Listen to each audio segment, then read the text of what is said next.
Thursday evening, we gathered together in Pretoria, the bunch of partnering churches, predominantly from that side, but guys come from all over. We do it in the evening so that those that are working can be part of it. And on Thursday night, just as we began to worship, one of the ladies remembered sitting in a circle. We began that meeting, literally just a circle of chairs in the middle of a room. And she cried tears. And so she reminded us of that evening, and she had tears streaming down her face. We said to her, "What's wrong? Are you okay?" She says, "I just can't believe that this can be real."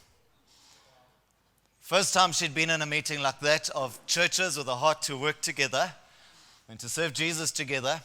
And we hadn't done anything, trust me, nothing fancy. We'd sat in a circle, we were kind of introducing ourselves, and she started to weep, saying, "I can't believe this is real." One of the other ladies stood up on Thursday night. She said, we planted 12 years ago, and 12 years has been rough. 12 months ago, we met you lot. She says, and we've taken more ground in 12 months than we did in 12 years. One of the other guys who planted a year ago said, "I just want to say that you can't do it alone. You can't do it without a team, without partnering with the apostolic team." So the team gives you credibility. It covers your weaknesses. It's so funny because we know him from before, and all of a sudden he's having to figure out how a sound system works and what makes a projector tick. And he says, not only does it give you credibility, it covers your weaknesses, but it gives you great courage and encourages you and helps to find wisdom that you don't yet have. My topic this morning, we are still mourning, right, is partnering with the NCMI team. I think if you look in the scriptures, you have to admit that every local church needs to be planted with and partnering with a translocal team. For many of us in this room, we have partnered with NCMI.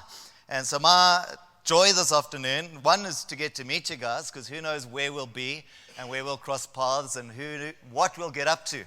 All sorts of exploits we'll have fun with in the kingdom, right? Some years ago, Tyron Daniel said to me, "So Craig and Colette, where will you guys plant?" He'd been preaching for a while saying those that have planted with experience need to plant again. And those guys that have done it, don't just get cushy and entrenched where you are. Go and do it again. And I very proudly told him, well, it's fine because I'm not a church planter. We're transition guys, and so we're just fine, thank you. Ty said to me, well, if guys that have planted are going to plant again, then we're going to need someone to take over from them when they go. And so, total disclosure, here at Church Planters Training, we are transitioners. We transitioned, we led a church, we transitioned a church in Margate, led there 11 years. We came here to Cornerstone for 2 years and figured out how Gauteng works a little.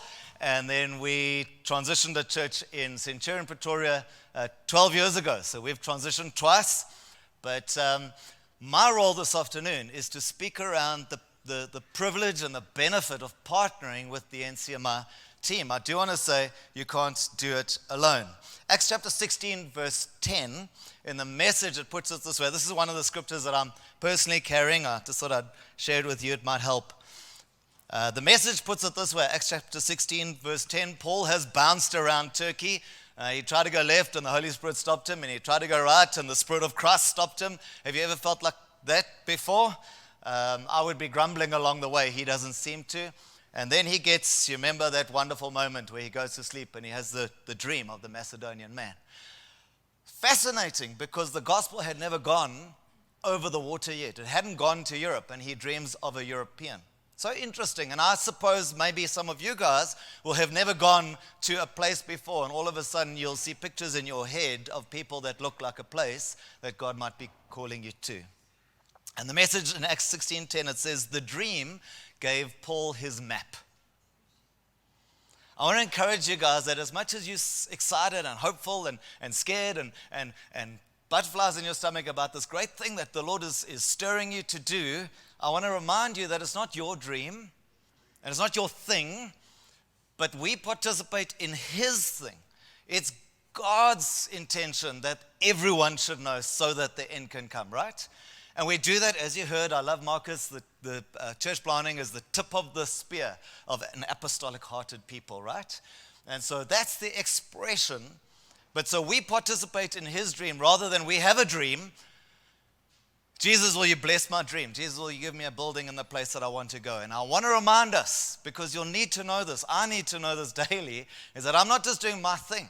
I'm not trying to bend the Lord's arm to bless where I'm struggling, but rather that I want to find what he's already determined to do, put my hand up, pick up my sandbox in Kier's language, and say, come on, I'm following you, Jesus, wherever that might be. And so the dream, his dream, gave Paul his map.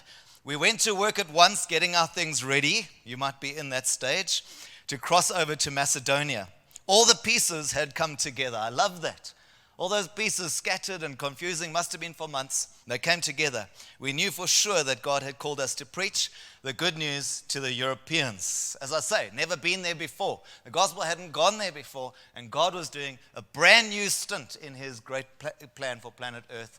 And it all came through picking up the heart of God and responding to what he said.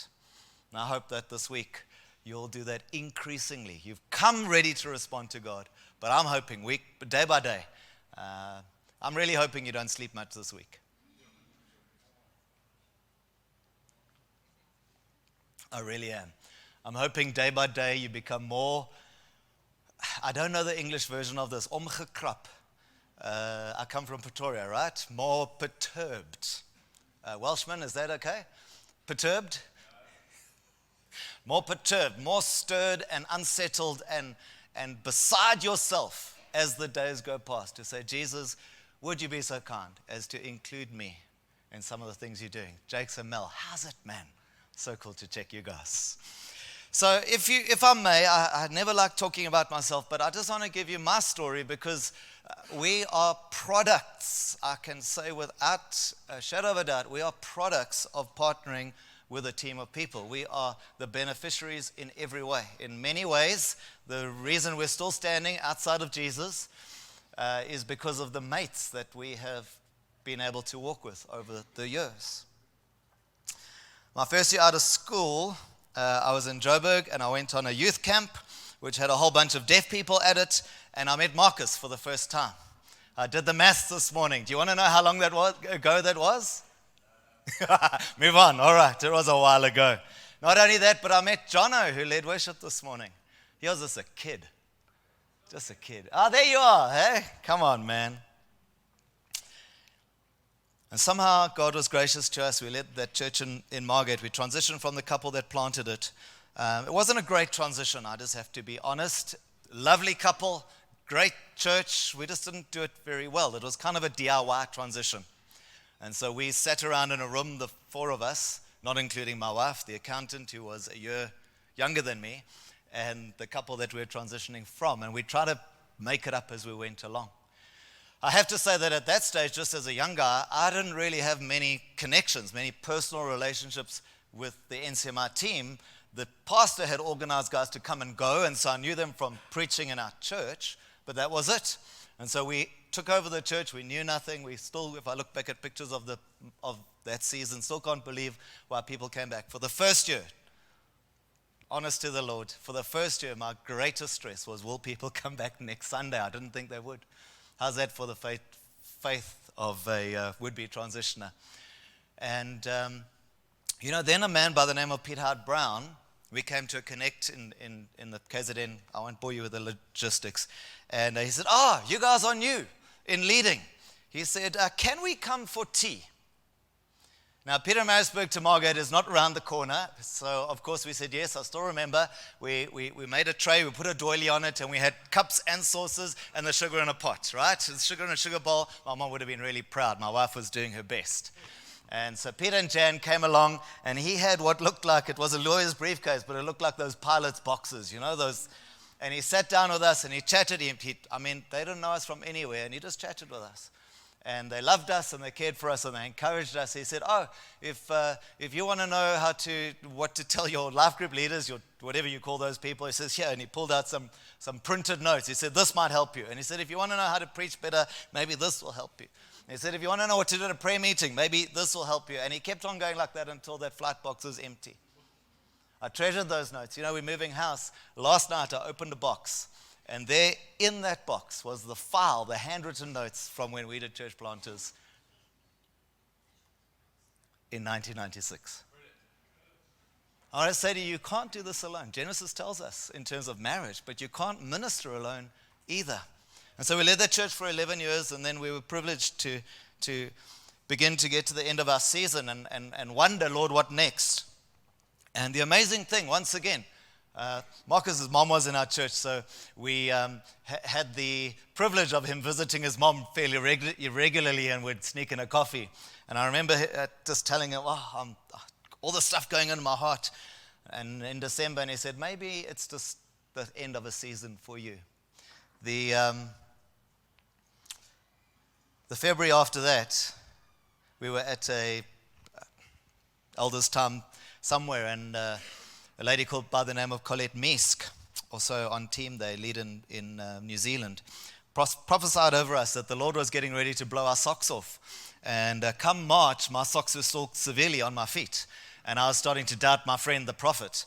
And then in April, 2 nights running, 2 different couples sat us down and said, isn't this the end of your season?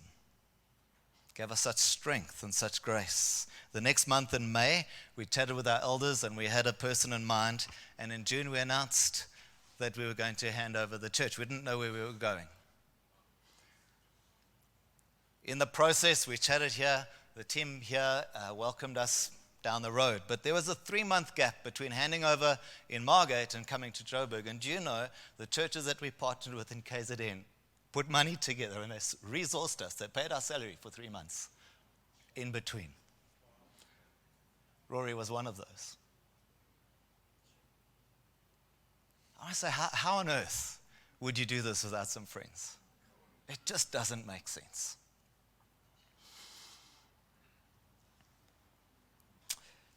If you have a look in your manuals, and there's plenty of information there, I'm just going to give you the highlights and hopefully some of the heart, because you can read the notes and hopefully you catch the heart. But in the manual, it speaks about 6 foundations of partnership. The first has to be recognition. Has to be recognition. So for me and for my house, I know what God has called us to in terms of calling, which Keir spoke about, in terms of tribe, in terms of partners. And it's amazing how over our lives, some people wander in and then wander out. Some people, like I said, Marcus, my whole adult life, we've crossed paths over and over again, and many others. And there has to be a recognition that God has, one, gifted this team, and 2, that God has called us to walk with this team. There's a recognition of the reality and the need for apostolic partnerships. And as we look in the scriptures, there's many teams. We've just chosen to partner with this one. First of all, recognition. Secondly, revelation. Revelation that God has joined us here, that the vision and the values are in our heart. Amos 3:3, can 2 walk together unless they have agreed to do so? You tell your members that, don't you? But as church leaders, as church planters, as prospective planters, man, I want to encourage you guys. You can't do this alone. You would be silly to try. I am silly. And the only way we've got through is because of our mates that have kept us going. Thirdly is relationship. Ian McKellar speaks about koinonia, and he speaks about his description for that is drinking tea while we row the boat to bring the nets in. It's not just about drinking cups of tea and enjoying each other's fellowship, but it's fellowship in action. It's enjoying our relationships while we're at the work. Friendship with function. Not one or the other. I don't want to drink your tea and coffee and then we nod and we go away. You're a Bulls fan, I'm a Sharks fan, and we agree to disagree. That's not what I'm after. I'm after for something bigger than that, something stronger than that. Yeah? Fourthly is resources without reservation. Man, the team, it's amazing, the team open-handedly offers all we have to every local church. And if you've got no money, we will come in fact, we will always come. Don't wait till you're a certain size. I sat the other day, other Saturday at a newly planted church, their very first leaders training they've ever done. They've been going a year. We sat there and we had such fun. Such for don't wait until you look good enough. I don't know when that is. Resources without reservation. Can I say that's the offer of the translocal team to the partnering churches, but it should also be the offer of the partnering churches to the translocal team. I love Paul being able to say, prepare a guest room for me because I'm on my way. Love that. I have a friend in Durban. If I fly into the town, he says, Craig, here are the keys. There's your car. There's your bedroom. You can come and go when you want. Amazing, hey? Resources without reservation. Number 5 is responsibility. We own the mission together. We own it together. We carry a buy-in, a personal buy-in. It's not like, oh, when are the guys or those people going to make it happen? No, I'm part of this. If I turn up at a meeting, man, if I'm not ready to pray when they pray, sing when they... You with me? The kind of guy that you want in your meetings on a Sunday. That's the kind of church we want to partner with, because then we're going to take over the world, right? And then finally, rewards. Man, we win together. Yeah? When you do well, we do well. And even if I'm doing badly, when I hear you do well, then I can rejoice. Yeah, Paul in prison over and over again, when he hears good news, he's like, man, isn't this cool, right? So there we have some basics, framework, some basic foundations for partnership. The second thing I want to say this afternoon is just to have a look at this morning, have a look at some biblical frameworks. Now I've got a bunch of scriptures. I'm going to skip a little quickly if you don't mind. But Philippians chapter 1 from verse 3, Paul says, I thank my God every time I remember you. In all my prayers for all of you, I always pray with joy because of your partnership in the gospel. That word there is that same word, fellowship, koinonia.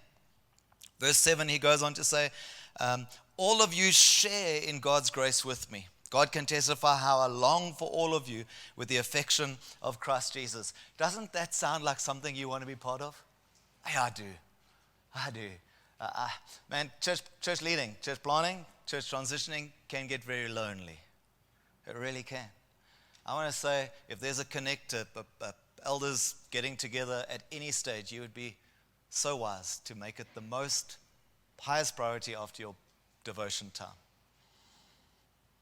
I skipped over a little earlier. We then took Pete and Jan's advice or the example, and I'd start to phone guys up all over KZN. I phone them up, say, hey, can we take you for coffee? Yeah, but you realize you live in Margate. Yes, we'll drive for coffee. We'll come. We went to Mpangeni a few times just for coffee. Sometimes the guys were kind enough to realize it was a long drive, so they offered us to stay over. I learned about eating dinners in people who with skins that aren't the same color as mine. I figured out how to make friends that are of a different culture. I remember sitting with TK and Sandy, and he pulled out his book of poetry. If you know TK, he's not the kind of guy you would think would write or read poetry. And something in me leapt, and I got this heart that said, man, if a man like that could dream. I remember him dreaming of, anyway, I can tell you lots of stories. Those guys rubbed off on us. Just as in the scriptures we see Barnabas. Paul tries to join the churches and no one wants him. I mean, that makes sense. This murderer come to town. And Barnabas paves the way. He introduces Paul to the Christians in Jerusalem. And later on in Acts chapter 11, men from Cyrene go to Antioch. They preach.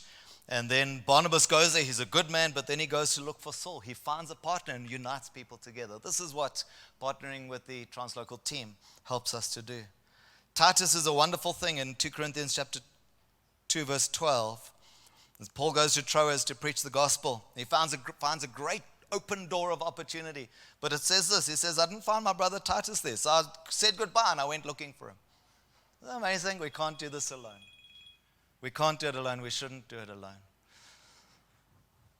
At Paul's farewell in Acts chapter 20, I'm sure you know these verses. It's so amazing how he gives them his kind of last deposit, and then he says, man, they all weep because he couldn't imagine never seeing them again, or they couldn't imagine seeing him again. Partnering with a translocal team is incredibly special. It's the pattern we see in the scriptures, but we see the fruit and the benefit in our lives. It would be silly to do it alone. I want to finish my slot just with some practical tips on partnering, if that's all right with you. We've looked at the scriptures, we looked at the foundations, then maybe just some how-tos. First of all, I'd like to say, press in. Press in. Don't wait for your phone to ring. If you've ever spoken to anyone, they say, hey, we should do coffee sometime. You know what that means, right? It's like, let's never talk again. If they say, let's do coffee sometime, you say, yes, thanks. And if you don't have their number, get it, and then bug them until they make time for coffee for you. Press in. It's up to you. It's your salvation, not theirs. Honestly, folks, sometimes you will feel so desperate just for a mate, someone that doesn't see the cold face like you do. And if you haven't put these basics in place, it'll hurt you, I'm telling you. I so want to encourage you to we heard about the basics in place first, basic training. This is it, because all the rest you can learn from some friends. So press in. Partnership is for your benefit, so it's your responsibility. Don't just say, these people are so unfriendly, no one ever remembers my name. Make the call. Number 2 is proximity. Just keep getting as close to those you can benefit from. If you know someone's in town that you want to build a relationship with, go and be there with them. Get to ministry moments. Go on quips and trips. If someone's doing a trip and you just want to, the best time to spend time with someone is when you're stuck on a plane for hours and hours, or in a bus or in a car. Yeah? You want time with people. Don't ask it for when they're sitting in their office. Ask them when they're on a trip, because there's lots of time. Yeah? So proximity, just get close to them. In a meeting, just be in the area, and you'll all of a sudden get invited into conversations that you'll be blessed by. Just be in close proximity. Number 3, I don't know if you know the saying, I'm like a bad penny, I keep turning up. It's an English saying, I still don't understand what it means, but just keep turning up. There is something in a character of someone that is faithful, dogged, and just keeps on going. Man, if the people don't remember your name first time, say hello again and introduce yourself over and over again until they remember. Just keep turning up. I think this year we'll be overseas. This year will be the first time that I haven't gone to church planters training in 11 years here in Joburg. If something's happening in town where the captain's on the field, then I want to at least be on the grandstands. I want to be that guy who keeps turning up. I mean, that guy, if you look in the room, if there's something that needs to be done, there's someone looking to help out. Proximity, keep turning up. Number 4, make friends with some unlikely types. Don't just make friends with people like you, because they'll just help you be more like you. If you make friends with people not like you, they'll help you grow and stretch. And you know what? You've got a church full of people that God's going to bring to you that will be different. You'll have fishermen and golfers, and you won't know what to do with them. Yeah, make friends with people of different giftings. Invest in awkward relationships. Yeah, invest. Those people you think, what am I going to talk about? Well, I don't know. Just ask them some questions. Yeah, and then go home. Invest in, make friends with unlikely types. Number 5, pray for the team, and then let them know. Don't you love it when someone says, hey, praying for you this morning, I prayed this. Don't just say praying for you. I try my hardest. A friend changed the way I pray. And I try my hardest when I pray for people now to say, I'm praying this, and this is what I prayed. If I haven't got anything prophetic, I just tell them, I prayed for your health. I prayed for your strength. I don't know. Prayed for your family. Amen. I tell you, the next time I see that person, he feels like he's my friend, right? Pray for the team. Maybe you want to even say, what should I pray for? I'm praying for you today. What can I pray for? The next one is build your own close group of teammates. Out of the team, I mean, there's hundreds and hundreds of couples, but out of the team, keep some closer to you than others. And then go out of your way to keep current with them. You see, we can be dark horses, right? And our life carries on, and then we need them. We phone our friend up and we say, hey, can you help me? He's like, oh, what's going on in your life at the moment? No. Accountability needs to come from us proactively. So you keep them current. So you check in. Whatever you want to do, weekly, monthly, shouldn't be much longer than that. Make a point of keeping them up to date in your life. So when you ask for advice, they know what to say. In the decisions that you make, in your personal life. And back in the olden days, Steve Wimble was amazed. He said, you know, Craig, you're the most accountable guy I know with a cell phone. He's like, every 2 years when I was looking to upgrade, I knew he was a tech guy. I'd say, hey, I'm thinking through these handsets. Remember in the olden days when it was still a choice? Yeah. In the decisions, anything directional, buying a house, anything that's going to change where you go. Run it by some friends. Your finances, salaries in the church, major changes, not just because you're box ticking. My last one, how do invites work? Because you want to make friends, right? And then how do you just like wait for the head office that doesn't exist to allocate you a ministry teammate to come and offer their services? That doesn't happen. Again, I want to encourage you. Press into the team. Ask people to come. A good rule of thumb is to have a translocal teammate in your ministering in the church, maybe once a quarter, 4 times a year. Doesn't have to be only on Sundays. They can come into a prayer meeting. They can come into your leaders meeting, depending where the church is at. You don't even have to have an eldership team yet. Just bring them in. Let them walk with you on the journey. What's worked really well for us is with 1 or 2 guys, we build really closely, and they've come in. One of my friends has come in 13 times in the 12 years that we've led this church. Another of my friends has come in about 6 times. And so some guys we build regularly with. They know us, they know our people. Sometimes they send birthday wishes to our mates, the guys in our church. And then other guys are not like you, and they may be, not the guys you'll build with, but the gifting that you need for that season. Then invite them in. And if you don't have a connection with them, ask one of your friends to join the dots for you. The dream gave us our map, right? And it's as we get together and we dream with people that aren't in our shoes, that see things differently, come from a different part of the world. It's as we enlist ourselves with those guys that God will help us and that Jesus will build his church. I want to finish with this. You guys back there that are under 25. Marcus said it. I want to just underscore whatever value that is.